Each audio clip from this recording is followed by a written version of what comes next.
Good morning. My name is Elise Penza, and this is my presentation for Assessment 3 in Human-Centered Design. As you can see, my problem statement reads, how can we improve the VUWS interface to better support students in independent learning? As we know, Western Sydney University has adopted a style of learning that encourages students to take responsibility and accountability for their academic commitments. In doing this, they must have things in place to support the style of learning, especially during the time of COVID-19. The VUWS website is one of the support systems in place for students. Here they have access to subject information, have the ability to submit their work and view their grades. This website is essential to guiding students in independent learning, so how can we support our students further by making the interface easier for students to navigate? The first research technique I used was a journey map. As you can see, I split the journey map into 3 different phases. Here we follow a first year D&T student using the VUWS website for the first time. In phase 1, we see the student go through the sign-in process, which can be long and frustrating, especially when it is required every time the student needs to sign in. In phase 2, the user is presented with an interface which is confusing to navigate. There are no consistent headings or clear indicators of where to find key information. During phase 3, users become more familiar with the website after using it multiple times. Below we see a graph that represents the user's emotions during the 3 phases.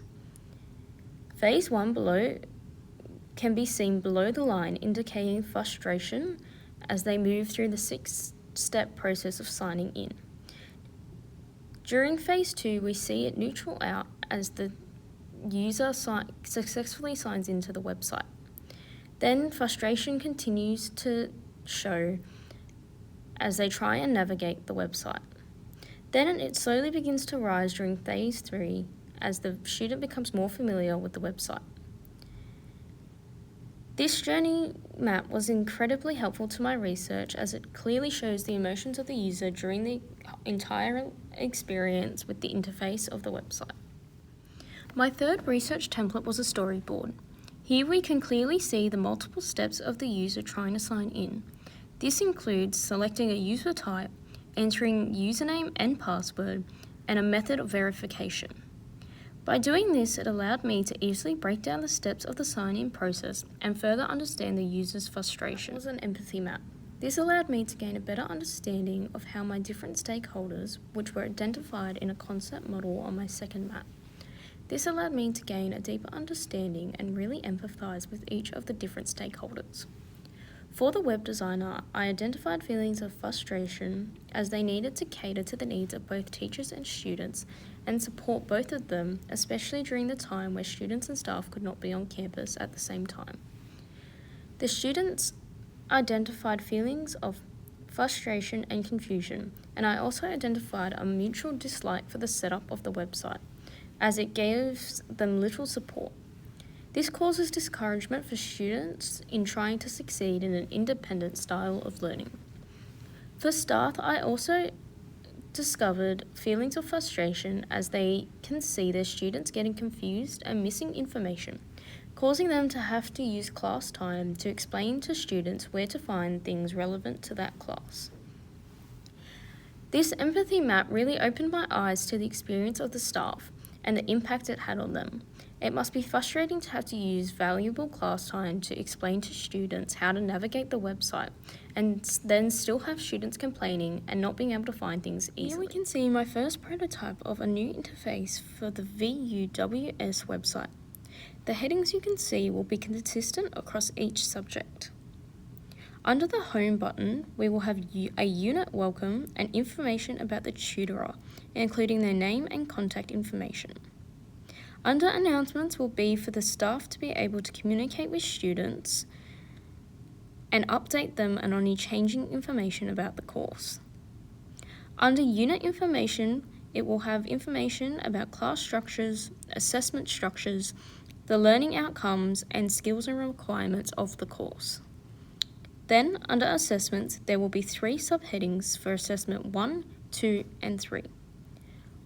All assessment guides, templates, and marking rubrics should be found under each of those subheadings, with a drop box at the bottom for submission.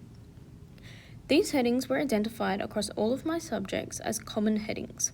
By making them consistent across all subjects, students may find it easier to navigate as all information is in the same place.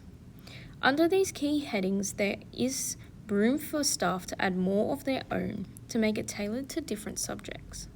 This will be up to the lecturer to decide what headings and further information will be required. After showing this to multiple different students for feedback, I made a second prototype. Students were concerned that certain information would still be lost and hard to find. Taking this into consideration, I decided to add a search bar at the top. This will allow students an extra little bit of support and hopefully save them some frustration in the event that they cannot find the information they are looking for.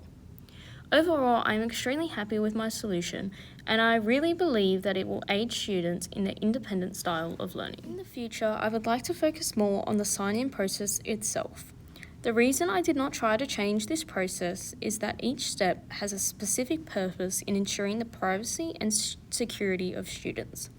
This is something that will need to be considered further with individuals with greater knowledge about cyber security than myself.